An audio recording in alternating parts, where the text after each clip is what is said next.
الحمدللہ رب العالمین والصلاة والسلام علی اشرف الانبیاء والمرسلین نبینا وحبیبنا وقدوتنا محمد وعلی آلہ واصحابہ اجمعین اما بعد۔ گزشتہ کل جو ہمارا لیکچر ہوا ہے اس میں ہم نے چند رموز اور مخففات ان کے بارے میں پڑھا تھا، اور اس کے بعد اقتباس اور اس کی مختلف حالتیں اور مختلف صورتیں اور طریقے،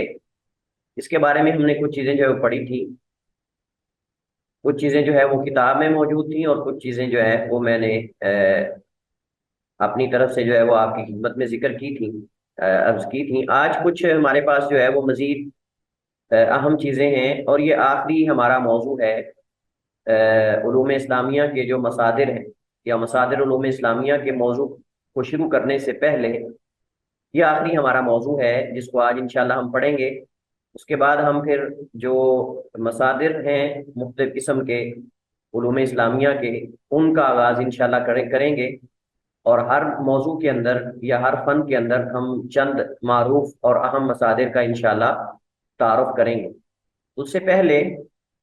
ضروری ہے کہ ہم آج جو اہم موضوع ہیں دو، ان پر بات کریں۔ سب سے پہلے کتابیات کی فنی تدوین ہے، اور یہ حقیقت میں جو کتابیات کی فنی تدوین، اس سے مراد جو ہے وہ مصادر اور مراجع ہیں۔ اس سے مراد مصادر اور مراجع ہیں جن سے محقق نے یا مصنف نے اپنی کتاب یا اپنے مقالے میں استفادہ کیا ہے۔ اور استفادہ کیسے کیا ہے، جس کی صورتیں ہم نے پیچھے پڑھی ہیں کل، اقتباس کی صورت میں، اقتباس کی پھر آگے مختلف صورتیں ہیں، یا وہ ایسے حوالہ دیا ہے جیسے ہم نے پیچھے پڑھا تھا کہ وہ ذکر کر دیتا ہے کہ مزید اس موضوع میں آپ استفادہ کرنے کے لیے فلاں کتاب کی طرف رجوع کریں یا فلاں فلاں کتابیں دیکھیں آپ، تو یہ سارے حقیقت میں جو ہے وہ مصادر مراجع میں آئیں گے۔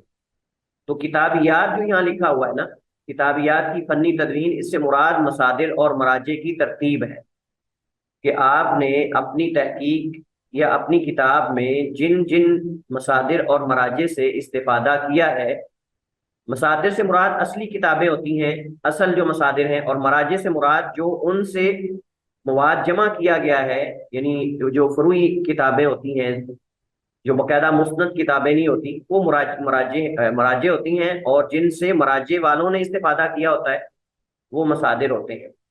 یعنی اصل کتابیں اور فری کتابیں، یعنی ضمنی، جن کے اندر مصادر سے معلومات لے کر جمع کی ہوتی ہے۔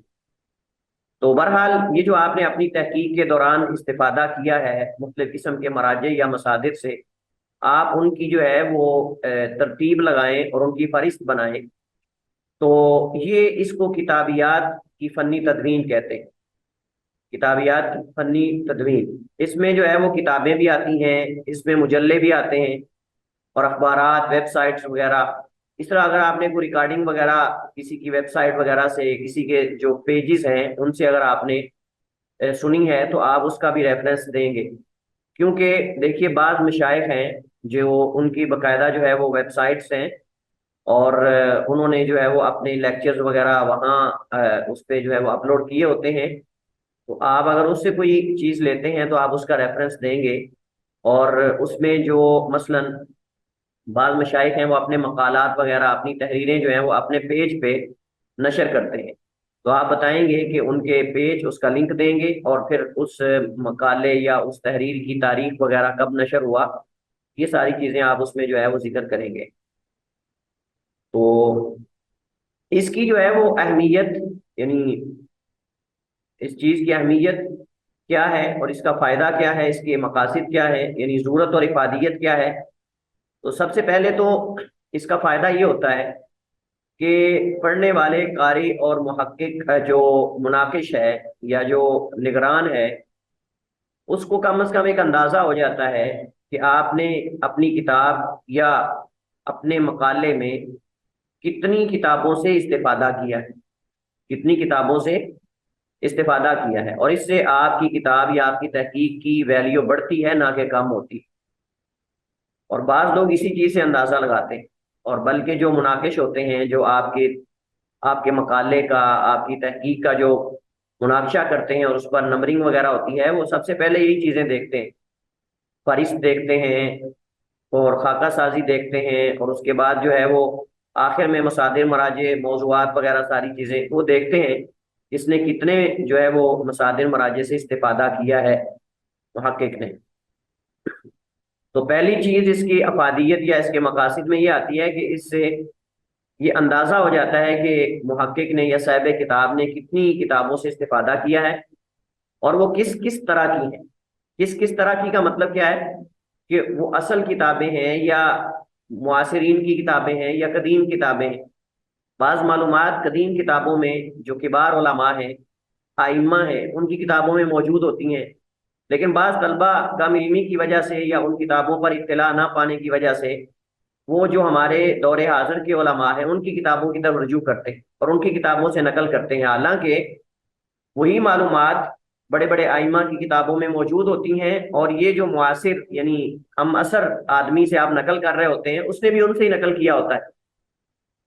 بس یہ ہے کہ اس کو اپنے الفاظ میں وہ تھوڑا بیان کر دیتا ہے۔ تو بجائے اس کے کہ آپ معاصر کی کتاب سے نقل کریں، اگر اپنی کتاب کی یا اپنی تحقیق کی آپ کی ویلیو بڑھانا چاہتے ہیں تو آپ وہ معلومات اصل مصادر سے جا کر لیں، اصل مصادر سے لیں، اصل آئمہ کی کتاب اور ان کی کلام سے جا کر لیں۔ یہ نہیں کہ آپ حوالہ جو ہے وہ اپنے معاصر کسی عالم کا دیں، بلکہ اصل کتاب کا حوالہ دیں اگر اس نے کسی اصل کتاب سے نقل کیا ہے۔ یہ بالکل ایسے ہے کہ جیسے آپ مثلا کسی عام عالم کا قول نقل کر رہے ہیں، کسی امام کا قول نقل کر رہے ہیں، اس میں فرق ہوگا صاحب زائد۔ ایک طرف آپ امام شافعی کا قول نقل کر رہے ہیں اور ایک طرف آپ دور حاضر میں کسی کا قول نقل کر رہے ہیں، تو فرق ہوگا دونوں کے اندر۔ اسی طرح ہی مصادر مراجع کے اندر بھی اگر آپ قدیم جو مصادر مراجع ہیں اگر ان سے چیزیں نقل کرتے ہیں تو یہ اہمیت کی حامل ہے، بجائے اس کے کہ آپ جو ہے وہ دور حاضر کے علماء کی کتابوں سے معلومات جو ہے وہ جمع کریں۔ اب آپ کہیں گے کہ اگر وہ معلومات جو ہے اس انداز میں اگر مجھے جو ہے وہ قدیم علماء میں نہ ملے تو میں کیا کروں؟ تو ہم کہیں گے کہ آپ دیکھیں کہ انہوں نے جن جن کتابوں کا حوالہ دیا ہے آپ بھی ان کتابوں میں جائیں، ان مصادر مراجع کی طرف رجوع کریں اور وہاں ان کو اچھی طرح پڑھیں، اور پڑھنے کے بعد اپنے الفاظ میں ان کو لکھ دیں آپ، بجائے اس کے کہ آپ اس معاصر کا حوالہ دیں اور آپ کی جو تحقیق ہے اس کی ویلیو کم ہو جائے۔ تو یہ دوسری چیز ہے کہ کیسی کیسی کتابوں سے استفادہ کیا، یہ اس کتابیات کی فنی تدوین سے پتہ چلتا ہے۔ اسی طرح اگر کوئی قاری، پڑھنے والا، مطالعہ کرنے والا، اگر آپ کی تحقیق جس پہ آپ نے تحقیق کی ہے یا آپ نے کتاب لکھی ہے، اگر وہ اس موضوع میں مزید استفادہ کرنا چاہتا ہے، بجائے اس کے کہ وہ ساری کتاب پڑھے یا اس کے اندر سے کتابیں نکالے، وہ فہرست میں جا کر جن جن کتابوں سے آپ نے استفادہ کیا ہے ان کتابوں کے ناموں کو دیکھ کر، ان کی فہرست کو دیکھ کر وہ جا کر خود ان کتابوں سے مزید مواد جو ہے وہ دیکھ سکتا ہے۔ آپ کی تحقیق کا تو اس نے فہرست کے اندر دیکھ لیا کہ آپ نے کیا کیا چیزیں اپنی تحقیق کے اندر درج کی ہیں، لیکن جن کتابوں سے آپ نے استفادہ کیا ہے یا جن مصادر اور مراجع سے، ان کے نام جب آخر میں وہ دیکھے گا تو ان کتابوں کی طرف وہ بھی رجوع کر سکے گا اور اس کا فائدہ ہو جائے گا کہ وہ اس کو پتہ چل جائے گا۔ ہو سکتا ہے بسا اوقات مثلا میں اگر کسی کام پہ تحقیق کرنا چاہتا ہوں، میرے ذہن میں کتابیں ہی نہیں کہ میں کن کن کتابوں سے استفادہ کروں اس موضوع میں، تو میں کیا کرتا ہوں کہ میں اس تحقیق کو جا کے دیکھتا ہوں جو میرے موضوع کے قریب قریب، یعنی یا اس سے ملتی جلتی کوئی کتاب لکھی گئی ہے یا اس سے قریب قریب کوئی موضوع پر تحقیق ہوئی ہے، میں اس پہ جا کے مصادر مراجع دیکھتا ہوں کہ اس لکھنے والے محقق نے کن کن مصادر مراجع سے استفادہ کیا ہے۔ اب وہاں دیکھنے سے میرے ذہن میں بہت ساری کتابیں آ جاتی ہیں، ہو سکتا ہے کوئی ایسی کتاب آپ کو مل جائے اس کتابیات کی فنی تدوین یعنی فہرست میں، مصادر مراجع کی فہرست میں، جو آپ کے ذہن میں بھی نہ ہو اور جس کے اندر آپ کا سارا موضوع، آپ کے اکثر مسائل کا حل موجود ہو۔ تو یہ فائدہ ہوتا ہے، آپ کو بھی فائدہ ہے یعنی تحقیق کرنے والے کو بھی ان مصادر مراجع کی فہرست بنانے کا، اور جو قاری پڑھنے والا ہے، مطالعہ کرنے والا ہے آپ کی تحقیق کو، اس کو بھی فائدہ ہے کہ اس کے علم میں اضافہ ہوتا ہے، نئی نئی کتابیں، نئے نئے مصادر اس کے سامنے آتے ہیں، اور آپ کا فائدہ یہ ہے کہ آپ کی تحقیق جو ہے اس کی ویلیو بڑھ جاتی ہے، اور وہ دیکھنے والا دیکھتا ہے اچھا اس نے 200 کتابوں سے استفادہ کیا ہے، اس نے 300 کتابوں سے استفادہ کیا ہے، بڑی بات ہے جی۔ لیکن اگر آخر میں کوئی کتاب ہی نہ ہو جس سے استفادہ کیا گیا ہے تو وہ کہیں گے اس کی کوئی ویلیو ہی نہیں، اس نے اپنی باتیں چھوڑی۔ اس وجہ سے یہ بڑی اہم بات ہے، کوئی کتاب لکھنا چاہیں یا کوئی تحقیق کرنا چاہیں تو آپ اس کے اندر کوشش کریں زیادہ سے زیادہ کتابوں سے استفادہ کریں، مصادر اور مراجع سے، اور آخر میں ان کو لکھیں تاکہ پڑھنے والے کو آپ کی اس کتاب یا اس تحقیق کی جو علمیت ہے یا اس کا علم ہے اس کا اندازہ ہو، اس کا جو علمی لیول ہے کہ اس قدر اس کے اندر قیمتی معلومات ہیں، یہ جو ہے وہ اس چیز کے اندر مطلب کہ اس کا فائدہ ہے، تو دوسروں کو بھی اس کا فائدہ ہوتا ہے۔ اب اگلا سوال یہ ہے کہ اس کی جو ہے وہ ترتیب کیسے لگائی جائے؟ تو اس کی ترتیب جو ہے وہ عموماً اس کے لیے جو ہے وہ دو طریقے ہیں، یا تو مصنف کے نام سے آغاز کیا جائے، یعنی پہلے مصنف اور مؤلف کا نام، اور اس کے اندر بھی ہم نے پڑھا تھا کہ اس میں جو مشہور ہے اگر وہ لقب سے معروف ہے تو لقب پہلے ذکر کیا جائے، اگر وہ کنیت سے معروف ہے تو پہلے کنیت ذکر کی جائے، اگر وہ نام سے معروف ہے تو اس کے ساتھ، اس کے بعد پھر مکمل اس کا نام اور تعارف ذکر کیا جائے۔ پہلے وہ حصہ ذکر کیا جائے اس کے نام کا جس سے وہ معروف اور مشہور ہے، اس کے بعد پھر مکمل اس کا نام ذکر کرنے کے بعد پھر آپ جو ہے اس کا زمانہ وہ بریکٹ کے اندر یعنی قوسین کے اندر آپ اس کا سن ولادت اور وہ وصال وغیرہ، یعنی وصال سے مراد وصال کا لفظ صحیح نہیں، یہ وصال کا لفظ جو ہے یہ صحیح نہیں ہے، یہ ایک آپ سمجھ لیں کہ علمی فائدہ ہے، کسی کے لیے لکھنا کہ اس کا یوم وصال ہے یہ صحیح نہیں ہے، یہ اس کے پیچھے پس منظر میں بہت برا ایک باطل عقیدہ، ایک باطل عقیدہ ہے جو وصال کا لفظ استعمال کرتے ہیں، یہ اہل بدعت ہے جو نبی علیہ السلام کی وفات کے قائل نہیں، جو نبی علیہ السلام کی وفات کے قائل نہیں ہے وہ آپ کے لیے وصال کا لفظ استعمال کرتے ہیں، یعنی اللہ تعالیٰ سے نبی کا وصال ہو گیا ہے اور آپ تو دنیا سے فوت ہی نہیں ہوئے۔ بہرحال یہ ایک ایسا لفظ ہے جو اصطلاح محل نظر ہے، وفات ہی استعمال کرنا چاہیے، سن ولادت اور سن وفات استعمال کرنا چاہیے۔ تو وصال کا لفظ جو ہے یہ محل نظر ہے، چونکہ یہ ان الفاظ میں سے ہے جو ذو معنی ہے اور متشابہات میں سے ہے، یعنی اس کے اندر صحیح معنی بھی ہے باطل معنی بھی ہے، اس وجہ سے اس کا استعمال درست نہیں۔ اگر سن ولادت معلوم نہ ہو، اور غالباً ایسا ہی ہوتا ہے، جو قدیم علماء ہیں ان کا جو سن ولادت ہے وہ غیر معروف ہے، چند ایک کا ملتا ہے، بہت ساروں کا ملتا ہی نہیں، تو اس وجہ سے آپ اس کی جو تاریخ وفات ہے وہی لکھیں گے، اور اس میں اگر تو ہجری اور عیسوی دونوں معلوم ہیں تو دونوں لکھ دیں، اور اگر صرف ہجری معلوم ہے تو ہجری لکھ دیں آپ، یا صرف عیسوی معلوم ہے تو عیسوی لکھ دیں، دونوں معلوم ہے تو دونوں لکھ دیں، افضل یہی ہے، بہتر یہی، اور اگر ایک معلوم ہے تو وہ آپ لکھ دیں، کوئی حرج والی بات نہیں ہے۔ دوسرا طریقہ جو ہے وہ بعض جگہوں پر وہ ہے کہ آپ کتاب کا نام پہلے لکھیں اور مصنف کا نام بعد میں لکھ دیں، یہ بھی طریقہ رائج ہے، لیکن یہ ہمارے ہاں کم ہے، جو عربی مقالہ جات ہیں ان کے اندر زیادہ ہے، ان کے اندر کتاب کا نام پہلے ہوتا ہے، مصنف کا نام بعد میں، محقق کا نام اس کے بعد، پھر آگے جیسے یہاں ترتیب آ رہی ہے۔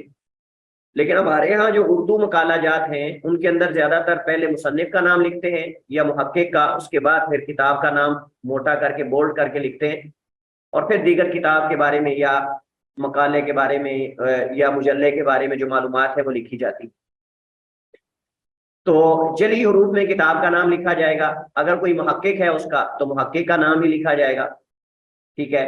مقام اشاعت یعنی کہاں سے شائع ہوا کتاب یا مقالہ جو بھی ہے، طباعتی ادارے کا نام جس نے طبع کیا ہے، پرنٹ کیا ہے، سن اشاعت یعنی کب شائع ہوا، طباعت کا نمبر کتنا ہے، طبع نمبر ہم نے یہ پڑھا تھا پیچھے کہ طا سے مراد طبع نمبر ہے، اور میں نے یہ بھی بتایا تھا کہ بسا اوقات طا سے مراد مطبوع ہوتا ہے اور میم سے مراد مخطوط ہوتا ہے، تو طباعت کا نمبر لکھیں آپ، اگر اس کا جلد ایک سے زیادہ جلدیں ہیں تو جلد نمبر اور صفحہ نمبر، جیم جلد کے لیے جیم لکھیں اور صاد صفحہ کے لیے لکھیں، اور اگر اس کی جلد ایک ہی ہے تو پھر جلد لکھنے کی ضرورت نہیں، آپ خالی صفحہ لکھ دیں، صاد لکھ کر اس کے آگے صفحے کا نمبر لکھ دیں، جیسے کہ کل ہم نے اس بارے میں پڑھا تھا، تو یہی جو ہے وہ اس کے لیے کافی ہے۔ اچھا، اس کے بعد یہ ہے کہ یہ جو آپ نے جو مصادر اور مراجع کی فہرست بنانی ہے، یہ آپ نے کہاں بنانی،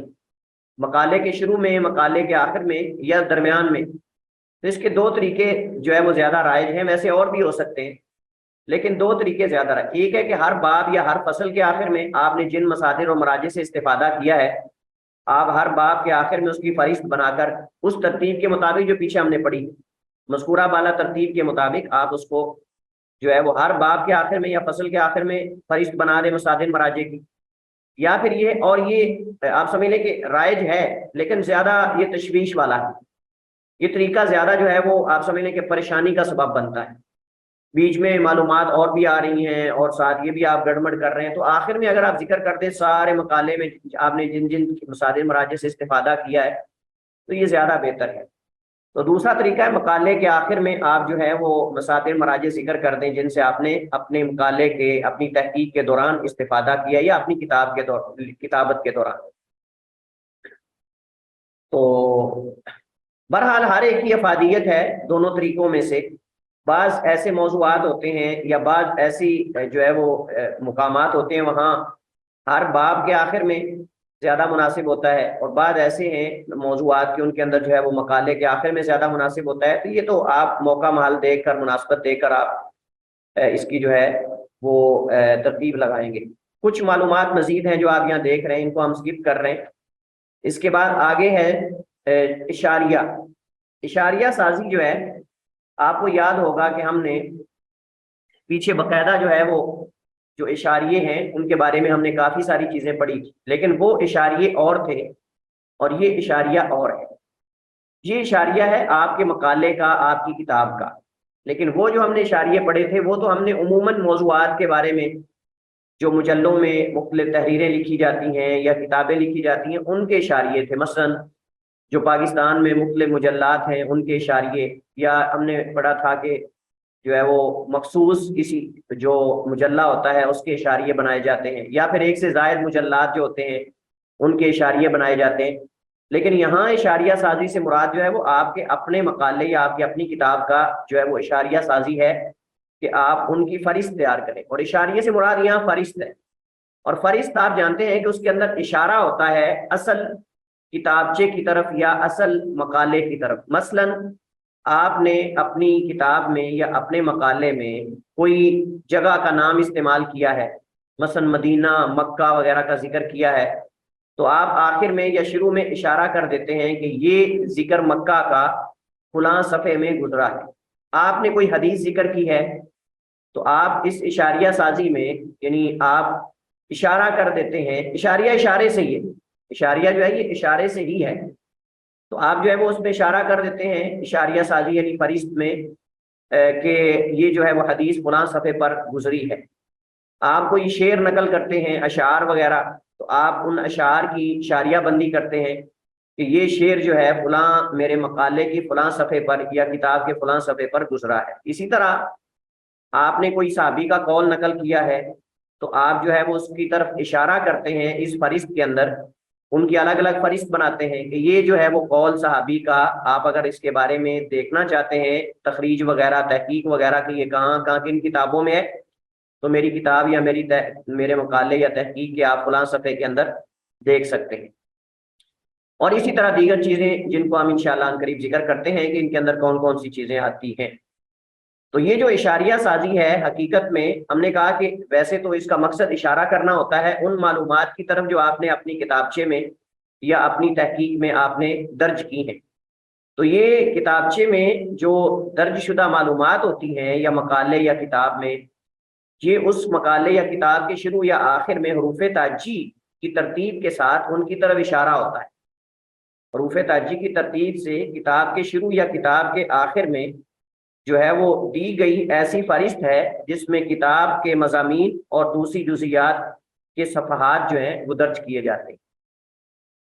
تو آپ اس اشاریہ سازی کے ساتھ اپنی کتاب میں جو اپنے مقالے میں جو معلومات ہیں ان کی طرف حروف تہجی کی ترتیب کے ساتھ اشارہ کرتے ہیں، الف با تا سا کی ترتیب لگاتے ہیں آپ، اور پھر آپ جو ہے وہ اس میں اشارہ کرتے ہیں کہ یہ چیز میری کتاب کے فلاں صفحے نمبر پر جو ہے وہ گزری ہے۔ اشاریہ سازی جو ہے اس کا فائدہ کیا ہوتا ہے؟ اشاریہ سازی کے جو ہے وہ بہت سارے فوائد ہیں، اور ان فوائد میں سے یہ ہے کہ ایک بندہ جو ہے اگر وہ آپ کی جو ہے وہ مقالے یا آپ کی کتاب سے استفادہ کرنا چاہتا ہے، بجائے اس کے کہ وہ ساری کتاب کو پڑھے، سارے مقالے کو جو ہے اس کی جانچ پڑتال کرے، تو اس کے لیے جو ہے وہ شارٹ کٹ راستہ یہی ہے کہ وہ آخر میں جو آپ نے فہرست بنائی ہے وہاں جائے اور وہاں سے جلدی سے وہ دیکھ لے۔ مثلا جو موضوعات کی اشاریہ سازی ہوتی ہے یا موضوعات کی جو فہرست ہوتی ہے اس سے اس کو پورے مقالے یا کتاب کے موضوعات کا پتہ چل جاتا ہے۔ یعنی مختصر وقت میں کسی کتاب کے بارے میں اگر آپ ایک عمومی جائزہ لینا چاہتے ہیں، معلومات لینا چاہتے ہیں، تو اس کا طریقہ یہ نہیں کہ آپ کتاب کے ورقے جو ہیں وہ اس کو الٹ پلٹ کریں، نہیں، آپ آخر میں فہرست پہ جائیں، اگر فہرست شروع میں ہے تو شروع میں دیکھ لیں، اگر آخر میں فہرست ہے، کیونکہ دونوں طریقے رائج ہیں، تو آپ آخر میں جائیں اور اس فہرست کو دیکھیں، اس فہرست کے اندر کیا آپ کے مطلوبہ مضامین موجود ہیں، مطلوبہ موضوعات موجود ہیں، اگر تو ہیں آپ کو فائدہ ہو جائے گا کہ آپ سیدھا وہاں اس صفحے پہ جائیں اور اپنی معلومات کو پڑھیں۔ اسی طرح اگر آپ کسی موضوع پر لکھ رہے ہیں اور آپ کے پاس آیات، احادیث، اقوال نہیں ہے، آپ نقل کرنا چاہتے ہیں، تو آپ اپنے موضوع سے ملتی جلتی کوئی کتاب دیکھیں جس کی اشاریہ بندی کی گئی ہو، جس کی فہرستیں تیار کی گئی، کیونکہ فہرست کے اندر صرف مضامین کی فہرست نہیں ہوتی، بلکہ فہرست کے اندر قرآنی آیات کی فہرست بھی ہوتی ہے، فہرست کے اندر احادیث کی فہرست بھی ہوتی ہے، اس اشاریہ کے اندر جو ہے وہ اقوال صحابہ، آثار وغیرہ جو ہوتے ہیں ائمہ کے اقوال، ان کی فہرست بھی ہوتی ہے۔ اسی طرح جو جگہوں کے نام استعمال ہوئے ہیں یا اصطلاحات یا شخصیات نام وغیرہ استعمال ہوئے ہیں، ان کی بھی فہرست ہوتی ہے۔ اشعار اور اقوال اور ابیات اور مقولات وغیرہ جو بھی چیزیں ہیں وہ ساری ان کی فہرست آخر میں بنائی جاتی ہے۔ گویا کہ آپ نے اپنی تحقیق اور اپنی کتابچے کا خلاصہ جو ہے اس کے اشارے آپ نے آخر میں دے دیے ہیں کہ اگر کوئی مختصر وقت میں اس کے بارے میں ایک عمومی جائزہ لینا چاہتا ہے تو اس کو دیکھ سکتا ہے۔ یہ اصل مقصد ہے جس کی وجہ سے جو ہے وہ اشاریہ سازی کی جاتی ہے۔ اور اشاریہ سازی جو ہے یعنی اس کے اندر مختلف چیزیں ہوتی ہیں، جیسے میں نے ذکر کیا، قرآنی آیات، احادیث، اقوال، اعلام، اماکن، بلدان۔ اعلام کا معنی جو نام آپ نے استعمال کیے ہیں مختلف علماء کے، ائمہ کے، تو آپ بتائیں کہ امام شافعی رحمہ اللہ تعالی، ان کا اشاریہ دیں، صفحہ نمبر فلاں پہ امام شافعی کا تعارف میں نے حاشیے میں کروایا ہے، کسی اور صحابی کا آپ نے تعارف کروایا حاشیے میں، تو آپ ان اشاریہ میں، اشاریہ سازی میں یا اس فہرست میں آپ اشارہ کریں کہ فلاں صحابی کا تفصیلی تعارف جو ہے فلاں صفحے پر اگر آپ دیکھنا چاہتے ہیں تو اس کی طرف رجوع کریں۔ کوئی آپ نے شعر ذکر کیا ہے تو اس کا آپ اشارہ کریں۔ اگر آپ نے کسی اماکن اور بلدان کا مطلب جگہ ہیں جن کا آپ نے ذکر کیا ہے اپنی تحقیق میں، مکہ، مدینہ، شام، کوئی بھی آپ نے جگہ استعمال کی ہیں تو ان کا ذکر کریں۔ اچھا، فہرست جو ہوتی ہے اشاریہ بندی یہ دو طرح کی، ایک کو کہتے ہیں فہرست عامہ، فہرست عام یعنی عام فہرست۔ عام فہرست کے اندر یہ ساری فہرستیں آتی ہیں جو ابھی میں نے ذکر کی ہیں، قرآنی آیات، احادیث، اقوال صحابہ یا تابعین وغیرہ، اور اس کے بعد جو ہے وہ اعلام یعنی نام وغیرہ، اور اس کے بعد اماکن، بلدان اور اشعار وغیرہ اگر آپ نے کوئی جو ہے اس کے اندر ذکر کیے ہیں، آپ ان کی بھی فہرست جو ہے وہ بنائیں گے۔ اس کے بعد خاص فہرست آتی ہے، اور وہ خاص فہرست ہوتی ہے مضامین کی۔ مضامین کی فہرست جو ہے یہ یعنی تفصیلی فہرست ہوتی ہے، یہ صفحات کے اعتبار سے ہوتی ہے، اس کے اندر حروف تاجی کا جو ہے وہ ترتیب نہیں دیکھی جاتی، بلکہ اس کے اندر آپ کتاب کے یا مقالے کے جو صفحات ہیں اس کے حساب سے لکھتے ہیں۔ مثلا آپ کتاب کے مقدمے سے شروع کرتے ہیں، آپ کہتے ہیں جی مقدمہ صفحہ نمبر فلاں سے فلاں تک، پھر آپ کہتے ہیں جی خاکہ سازی صفحہ نمبر فلاں سے فلاں تک اس کی خاکہ سازی ہے، یعنی ابواب اور فصول وغیرہ۔ پھر آپ کہتے ہیں جی تمہید، تمہید فلاں صفحے سے فلاں تک ہے۔ باب اول، باب اول کا عنوان دیں، پھر اس کے اندر اگر فصل اول ہے تو اس کا عنوان دیں اور اس کا آگے صفحہ لکھیں، فلاں صفحے سے فلاں صفحے تک، ٹھیک ہے۔ اس طرح کر کے آپ ترتیب کے ساتھ جو ہے وہ موضوعات جیسے کتاب میں یا مقالے میں ہیں اس کی ترتیب سے آپ فہرست بنائیں گے، لیکن اس کے اندر آپ حروف تاجی کو نہیں دیکھیں گے۔ حروف تاجی جو عام فہرستیں ہیں جو پیچھے جن کا ذکر گزرا ہے، قرآن کریم کی آیات ہیں، اس میں سابق صورتوں کی ترتیب کے حساب سے کریں گے۔ قرآن کریم کی جو آیات ہیں اس میں حروف تاجی کے اعتبار سے ترتیب نہیں دی جاتی، اس میں صورتوں کی ترتیب کے اعتبار سے فہرست جو ہے وہ تیار کی جاتی ہے۔ آپ آیت کا ایک جز اشاریے میں ذکر کریں اور اس کا حوالہ دیں کہ اپنے مقالے میں آپ نے اس آیت کو کہاں کہاں کوٹ کیا ہے، کہاں کہاں آپ نے نقل کیا ہے۔ اسی طرح احادیث ہیں، احادیث اور اقوال میں اور باقی جتنی چیزیں ہیں اماکن وغیرہ، اعلام وغیرہ یعنی نام وغیرہ شخصیات کے، ان کو حروف تاجی کے اعتبار سے ترتیب دیا جاتا ہے۔ یہاں ایک بڑی اہم تنبیہ وہ یہ ہے کہ جو موضوعات کی فہرست ہوتی ہے آپ کی کتاب یا آپ کے مقالے کی، اس کے دو طریقے ہیں۔ یا تو آپ اس کو اس عام فہرست سے پہلے ذکر کر دیں یا عام فہرست کے بعد ذکر کریں. یعنی عام فہرست سے مراد جو عام فہرست ہیں اس سے مراد یہ آیات قرآنیہ، احادیث، اعلام وغیرہ، یہ عام فہرست کہتے ہیں، فہرست عامہ، عام فہرستیں. اس سے پہلے بھی ذکر کر سکتے ہیں آپ مضامین کی فہرست پورے مقالے کی، اور اس کے آخر میں بھی آپ ذکر کر سکتے ہیں. دونوں طریقے اس کے اندر جو ہے وہ رائج ہیں، اور دونوں طریقے ہی صحیح ہیں، آپ کوئی بھی ان میں سے اختیار کر سکتے ہیں. اس کے بعد انہوں نے یہاں ذکر کیا ہے کہ اشاریہ بندی کا آغاز اور ابتدا کب سے ہوئی. تو انہوں نے لکھا ہے کہ 18ویں صدی عیسوی میں ہوئی. برصغیر میں پہلا اشاریہ 1925 میں یہ جو ہے وہ لکھا گیا، اور اس کے بعد انہوں نے مزید یہاں نیچے دیکھیں آپ کہ کہاں کہاں سب سے پہلے اشاریہ سازی کا استعمال ہوا. تو یہاں ساری چون جو معلومات لکھی ہیں، اور پھر اشاریے کی تعریف کی ہے، اور اشاریہ کسے کہتے ہیں، اس کے مقاصد کیا ہیں، میں نے ذکر کر دیا ہے اشارتاً اور خلاصتاً. وہی ساری معلومات تھوڑی تفصیل سے یہاں درج کی گئی ہے. اس کے بعد ہے جی اشاریہ کب بنایا جائے. یہ ایک سوال ہے کہ اشاریہ سازی جو ہے، یعنی آپ نے قرآنی آیات کی، احادیث کی، اور اعلام کی، اور اقوال کی، اور یہ سب چیزوں کی فہرست جب بنانی ہے تو کب بنانی ہے؟ شروع میں تو آپ بنا نہیں سکتے. یہ تو بات بالکل کنفرم ہے، کیونکہ آپ کو پتہ ہی نہیں کہ آپ نے کون سی حدیث کہاں لکھی ہے اور کہاں لکھنی ہے.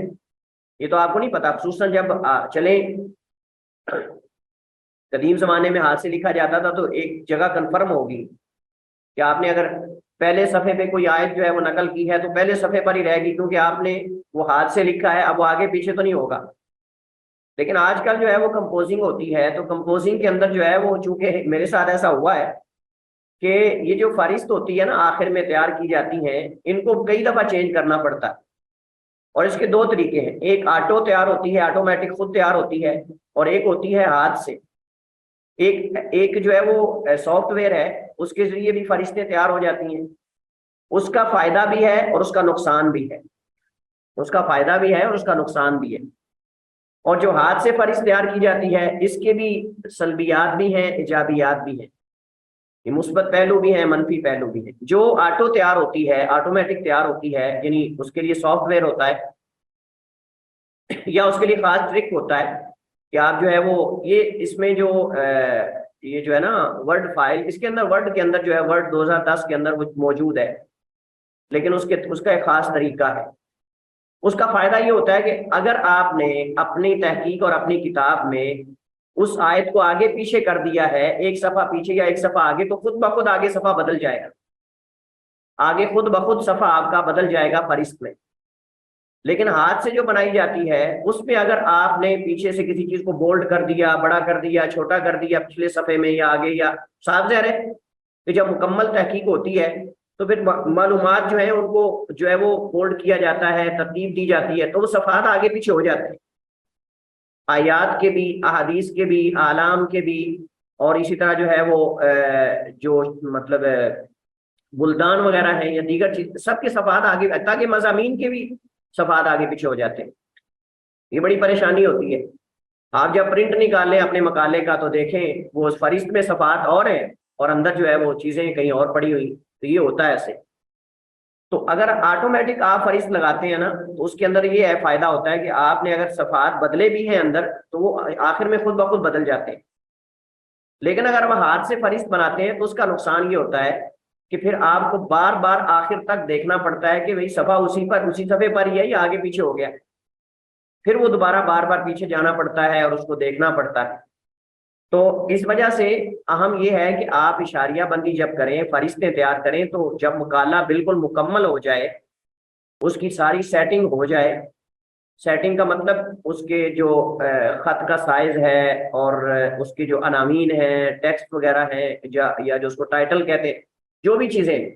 ہر چیز جب مکمل تیار ہو جائے اس کے بعد آپ آخر میں جا کے جو ہے وہ یہ اشاریہ سازی کریں اور آپ جو ہے فہرستیں تیار کریں، مگر نہ یہ آپ کے صفحات سارے مختلف ہوں گے. تو یہ اس کا وقت ہے کہ جب مکمل تحقیقی مقالہ یا کتاب تیار ہو جائے تو اس کے بعد آپ اشاریہ سازی کریں. اس کے بعد اشاریے کی اقسام، یعنی جو فہرستیں تیار کی جاتی ہیں